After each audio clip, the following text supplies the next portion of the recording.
کہ ہم نے کوئی کسی بھی ادارے کے ساتھ کوئی لڑائی جھگڑا کیا ہی نہیں ہے. ہماری جو جنگ ہے اور وہ دہرانے کی ضرورت ہے وہ ہماری جنگ ہے بیانیے کی, اور وہ بیانیہ پاکستان مسلم لیگ کا اور میاں نواز شریف کا جہاں ہم تھے وہیں ہم کھڑے ہیں, اور جہاں تک میرا تعلق ہے 1 سینٹی میٹر بھی میں دور نہیں ہوا, اسی بیانیے کے ساتھ کھڑا ہوا ہوں. اور اس کی وجہ بڑی سمپل ہے. ہم یہ کہتے ہیں کہ اگر تمام ادارے اپنے آئین کے مطابق کام کرتے رہیں, ہماری کوئی جنگ جھگڑا کسی کے ساتھ نہیں ہے, اگر ماورائے آئین کوئی بات ہوتی ہے تو ہم اس کا اظہار کرتے ہیں, اور کئی دفعہ بہت کھل کے کرتے ہیں, اور اس طرح سے کرتے ہیں جو پاکستان کے سٹینڈرڈز پہلے نہیں اجازت دیتے تھے. اور میں آپ کو ایک ایگزامپل مگر مجھے یہ بتا دیجیے کہ صلح ہو گئی ہے, اس جملے کو ایکسپلین کر دیجیے. صلح ہو گئی مطلب آپ کہہ رہے ہیں جھگڑا نہیں ہے, جھگڑا نہیں ہے تو صلح بھی نہیں ہونی چاہیے, مگر آپ ہی کہہ رہے ہیں صلح ہو گئی ہے تو جھگڑا ہوگا تو صلح ہوگی, کیسے ہوئی؟ نہیں وہ تو دیکھیں وہ انٹرپریٹیشن کی بات ہے, کیونکہ میں وہ ایکسپلین کر رہا تھا اس ARY کے شو میں, اور وہ بار بار مجھے یہ چوائس دے رہے تھے بٹوین چوزنگ کہ جی ہمارا جھگڑا ہے یا صلح ہے. تو میرا خیال ہے اس سے تاثر صحیح نہیں گیا جو میں نے کہا تھا. کوئی ایسا تو تھا نہیں کہ پہلے کوئی ہم جھگڑا کر رہے تھے, کوئی لڑائی جھگڑا تھا, جنگ تھی, اور وہ تو بلکہ سیز فائر اور پتہ نہیں کیا کیا الفاظ استعمال کر رہے تھے. تو اس پر میرا خیال ہے وہ جو آؤٹ آف کانٹیکسٹ انہوں نے پریزنٹ کیا, اور میں یہ انہوں نے نہیں پریزنٹ کیا. صاحب دیکھیں آپ نے بات کی ہے, اگر پہلے اسٹیٹس کو ہے, نہ لڑائی تھی نہ صلح ہے, اگر اسٹیٹس کو ہے تو پھر سیڑھی کیوں کھینچے گی تحریک انصاف کی حکومت کے نیچے سے, جو آپ نے آگے اپنی کنٹینیوٹی میں جملے میں کہا؟ جی وہ میں ایکسپلین کر دیتا ہوں. دیکھیں ہم بالکل ہمیں یقین ہے اس بات کا, اور جو ابھی آپ نے شاہد خاقان عباسی کا بھی انٹرویو کا وہ بتایا تھا کہ ہم سمجھتے ہیں کہ 2018 کا الیکشن جو ہے وہ میسیولی ریگڈ تھا. اس پر صرف ہم نہیں سمجھتے, میرا خیال ہے پوری دنیا یہ سمجھتی ہے کہ اس کی بہت سے شواہد موجود ہیں. وہ شروع ہوا تھا بلوچستان اسمبلی میں توڑ پھوڑ سے, اور پھر ساؤتھ آف پنجاب اور دوسرے علاقوں میں جس طرح سے لائلٹیز چینج کرنے کے لیے PMLN کے, پھر بہت سے PMLN کے سرکردہ رہنماؤں کو ڈسکوالیفائی کیا گیا, جس طرح سے سزائیں دلوائی گئیں, جس طرح سے مریم نواز اور نواز شریف صاحب کو الیکشن سے 2-3 ہفتے پہلے سزا اناؤنس کی گئی اور جیل میں ڈالا گیا. ہمارے لیے اس قسم کا انوائرمنٹ کے پھر RTS کا بیٹھ جانا, پھر وہ کاؤنٹنگ کے بے انتہا جو ہمیں پتہ ہے سب کے سامنے آئے کہ جو, تو وہ تو میسیولی ریگڈ الیکشن تھا, اور آج بھی ہماری وہی پوزیشن ہے. اور اس وجہ سے ہم سمجھتے ہیں کہ as a political party PMLN سمجھتی ہے کہ جی ہمیں ایک پولیٹیکل ویسا مگر صرف جلسوں میں تقریر کا مسئلہ نہیں تھا نا, جیسے عباسی صاحب کہہ رہے ہیں کہ جلسوں میں تقاریر ہوتی رہتی ہیں, تو جو بیانیہ ہے وہ جلسوں کی تقاریر کی حد تک تھا, کیونکہ جو کل جماعتی کانفرنس تھی اس کا جو 20 ستمبر 2020 کو اعلامیہ آیا, اس کا نقطہ نمبر 2 کہتا ہے کہ اجلاس نے قرار دیا کہ موجودہ سلیکٹڈ حکومت کو مصنوعی استحکام اس اسٹیبلشمنٹ نے بخشا ہے جس نے الیکشن میں دھاندلی کے ذریعے اس عوام پر مسلط کیا.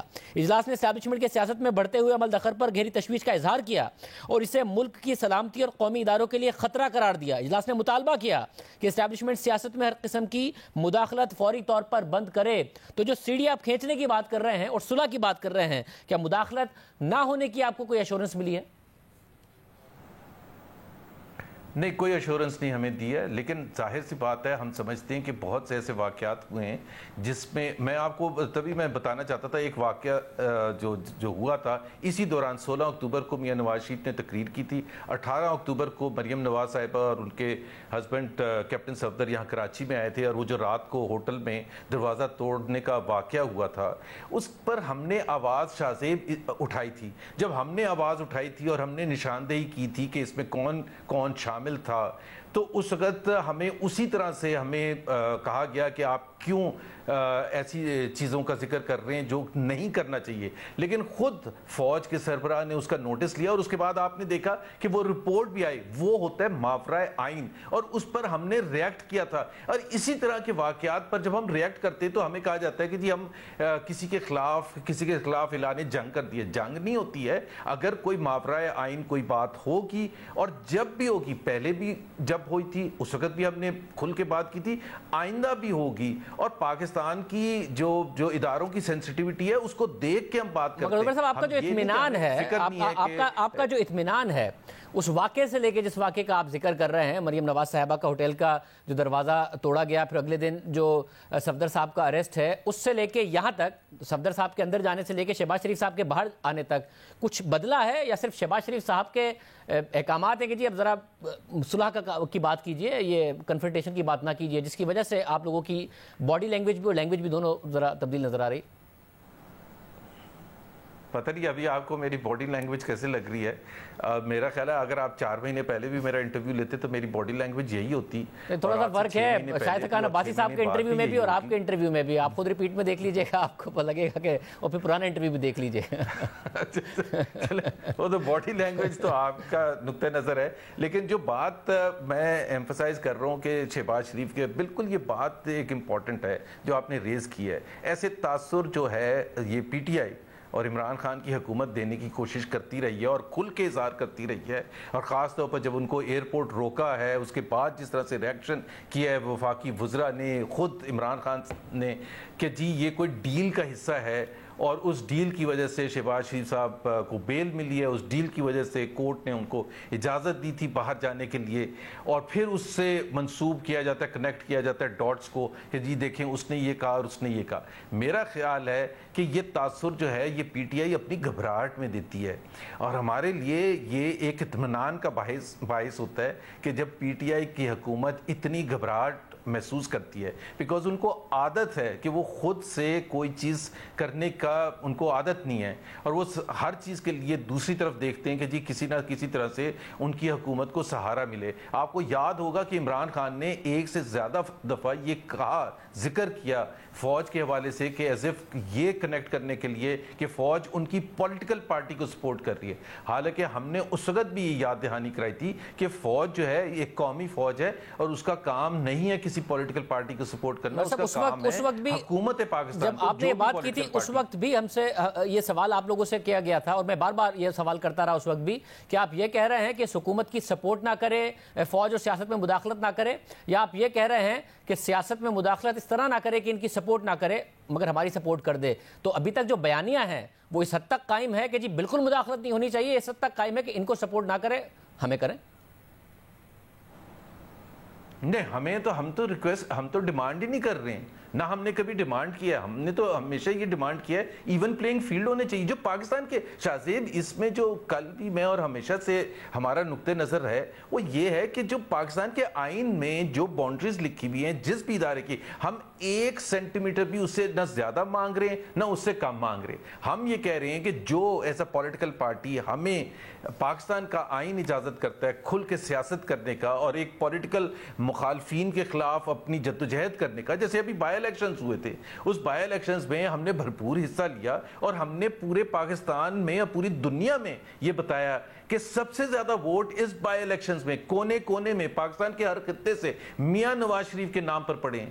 تو وہ بیانیے کی ایک سپورٹ تو ہے, گراؤنڈ لیول پر بھی ہے اور ہر جگہ پر بھی ہے. تو ہم یہ تو ڈیمانڈ کر ہی نہیں رہے کہ آپ ان کی سیڑھی کھینچ دیں اور ہمارے لیے سیڑھی لگا دیں, ہم یہ بالکل ڈیمانڈ نہیں کر رہے ہیں. بہت شکریہ. محمد زبیر صاحب ہمارے ساتھ موجود تھے, پروگرام میں بریک شامل کرتے ہیں, مزید عام خبروں پر بات کریں گے.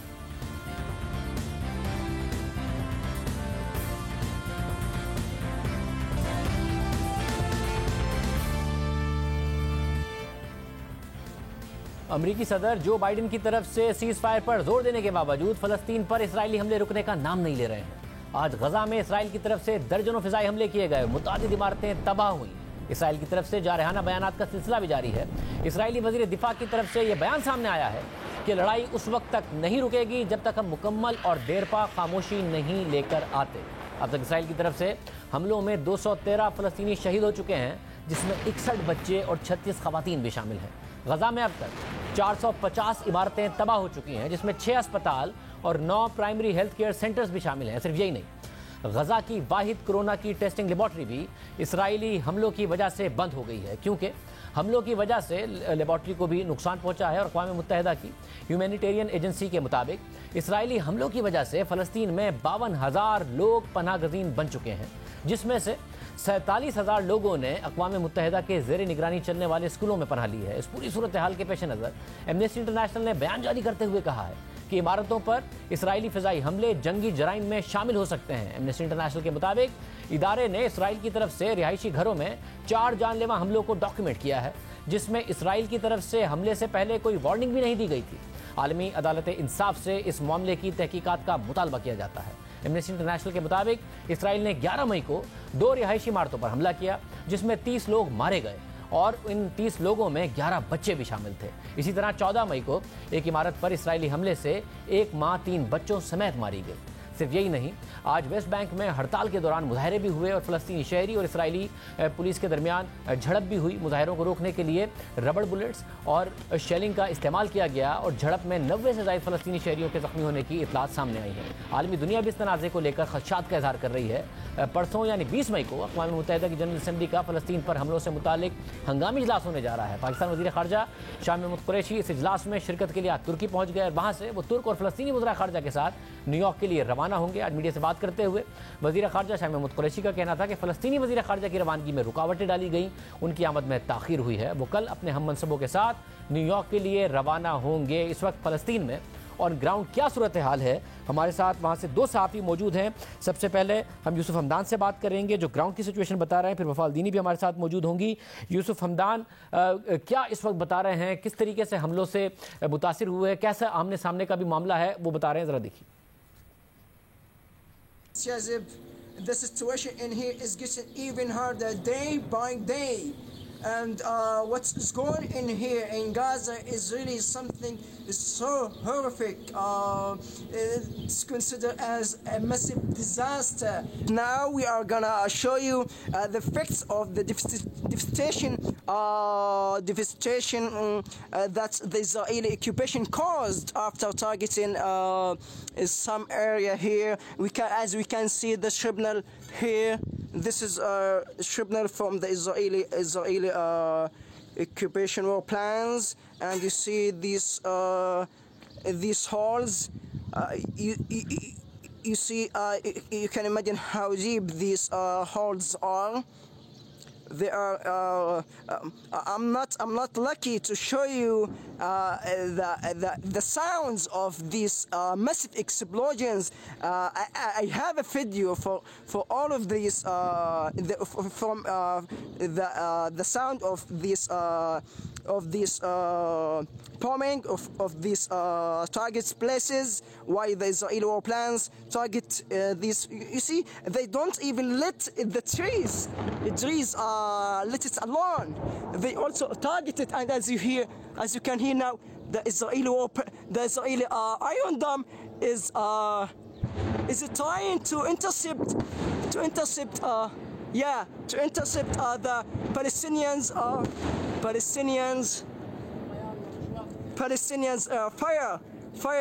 firing rockets toward the Israeli settlement. We are really in danger. We may be in heaven in any moment. So we have to evacuate from here sooner rather than later. I have to cancel it. حال نظر آ رہی ہے۔ وفا الدینی صاحبہ ہمارے ساتھ موجود ہیں، صحافی ہیں، غزہ سے ہمیں جوائن کر رہی ہیں۔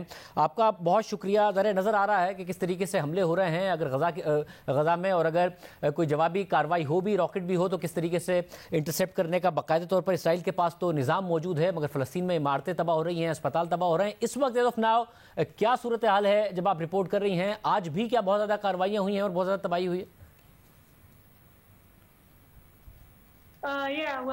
Firstly, thank you so much for having me. And regarding مجھے پروگرام میں بلانے کا شکریہ۔ اور ہاں، جو اس وقت یہاں صورتحال ہے وہ یہ ہے کہ اسرائیل نے لوگوں پر حملہ کیا، جارحیت کی، جو اب بھی جاری ہے۔ ابھی کچھ سیکنڈ پہلے ہی میں نے ایک زوردار دھماکے کی آواز سنی۔ انہوں نے میرے محلے میں ایک گھر پر بمباری کی۔ میں امید کرتی ہوں کہ اس حملے میں کوئی زخمی نہ ہوا ہو۔ اب تک 213 سے زائد فلسطینی مارے جا چکے ہیں، جن میں سے 67 بچے اور 39 خواتین شامل ہیں، اور اسرائیلی جارحیت میں اب تک 1000 سے زائد فلسطینی زخمی ہو چکے ہیں۔ اور ہاں، دوسری چیز یہ ہے کہ انہوں نے اتنے زیادہ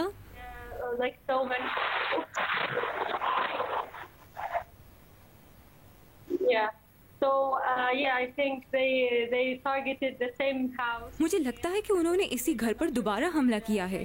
مجھے نہیں پتا کہ آپ نے یہ آواز سنی ہے کہ نہیں. وہ ایک گھر پر کئی دفعہ حملے کرتے ہیں. لوگوں کے آنے کا انتظار کرتے ہیں کہ لوگ وہاں اپنا سامان لینے آئیں, اور جب وہ آتے ہیں تو پھر وہ اس جگہ پر دوبارہ بمباری کرتے ہیں. وہ جس گھر پر حملہ کرتے ہیں اس پر میزائل گراتے ہیں. They just launched several missiles on the houses that they target. ہم دعا گو ہیں آپ سب محفوظ رہیں, یہ صورتحال بہتر ہو. مگر ظاہر خبریں یہ بھی آئیں کہ صرف اور صرف گھروں کو نہیں انہوں نے ٹارگٹ کیا, اسپتالوں کو ٹارگٹ کیا, جس کی باقاعدہ طور پر اب تو انٹرنیشنل آرگنائزیشنز خبریں بھی واضح طور پر دے رہی ہیں. پاور پلانٹ کو ٹارگٹ کر دیا, جس کی وجہ سے بجلی متاثر ہو رہی ہے. پانی کی کمی کا اس وقت سامنا ہے. اس وقت کیا صورتحال ہے جو لوگ وہاں پر رہ رہے ہیں؟ خوف تو ظاہر اپنی جگہ موجود ہے, زخمی ہو رہے ہیں, شہید ہو رہے ہیں, مگر اس کے علاوہ کیا کیا مسائل کا سامنا کرنا پڑ رہا ہے ان تمام اسرائیلی کارروائیوں کی وجہ سے؟ Yeah, like I can tell you, like since the very beginning of this aggression, like اسرائیلی جارحیت کے آغاز سے یہاں جو سولر پلانٹس ہیں وہ کام نہیں کر رہے, کیونکہ بارڈر بند ہونے کی وجہ سے فیول نہیں ہے, اور مجھے لگتا ہے کہ آنے والے دنوں میں سولر پلانٹس بھی بند ہو جائیں گے, تو ہمارے پاس بالکل بھی بجلی نہیں ہوگی. اس وقت ہمارے پاس روزانہ صرف 3 گھنٹے بجلی ہوتی ہے, اور کچھ علاقوں میں پانی بالکل بھی موجود نہیں, اور وہاں کے رہائشی دوسرے علاقوں پر انحصار کرتے ہیں. وہ دوسرے علاقوں سے پانی لینے کے لیے لمبا سفر طے کرتے ہیں. یہاں کے لوگوں کے لیے یہ بہت مشکل ہے کہ وہ بنا پانی اور صرف 3 گھنٹے کی بجلی پر گزارا کریں. ہر چیز کا انحصار پانی اور بجلی پر ہوتا ہے, اور یہاں آئے روز دھماکوں سے صورتحال مزید سنگین ہو گئی ہے. غزہ پر اسرائیلی حملے سے پہلے یہاں کورونا کی وبا پھیلی ہوئی تھی, تو یہاں کے اسپتالوں پر پہلے ہی زیادہ بوجھ تھا, اور کئی سالوں سے اسرائیلی حملوں نے یہاں کے صحت کے نظام کو بری طرح متاثر کیا ہے. یہاں نظام صحت تباہی کے دہانے پر ہے, جس کی وجہ کورونا اور اسرائیلی محاصرہ ہے. اسرائیل کی طرف سے یہ پہلا حملہ نہیں ہے, یہ چوتھا حملہ ہے. پہلے 2008 میں, پھر 2012 اور 2014 میں حملہ کیا گیا, اور ان 4 حملوں میں اب تک 4000 سے زائد فلسطینی مارے گئے ہیں. تو اس وقت یہاں اسپتالوں کا کام بڑھ چکا ہے, اور انہیں اس وقت دشواری کا سامنا ہے. اسپتال تباہی کے دہانے پر ہیں, مگر میں امید کرتی ہوں کہ ایسا نہ ہو, کیونکہ یہاں زخمیوں کی ایک بڑی تعداد ہے, اور ان ہسپتالوں سے ان کا علاج ہو رہا ہے. because we just depend on them, to treat our injuries, like to treat the huge number of injuries. بہت شکریہ. صورتحال آپ نے دیکھی. اس وقت جو صورتحال ہے اس میں لوگ زخمی نہیں ہو رہے ہیں, شہید ہی نہیں ہو رہے ہیں, بچے صرف شہید نہیں ہو رہے ہیں, بلکہ پانی کی کمی, اسپتال کا سسٹم, پورا کا پورا نظام اس وقت مفلوج کر کے اسرائیل نے رکھ دیا ہے, اور ان کی باقاعدہ طور پہ باتوں سے نظر آ رہا ہے اسرائیل کی طرف سے کہ ان کا رکنے کا بھی کوئی ارادہ نہیں ہے. عالمی برادری بھی کوئی کردار ادا نہیں کر پا رہی ہے. آج کے پروگرام میں اتنا ہی. اجازت دیجیے. اللہ حافظ.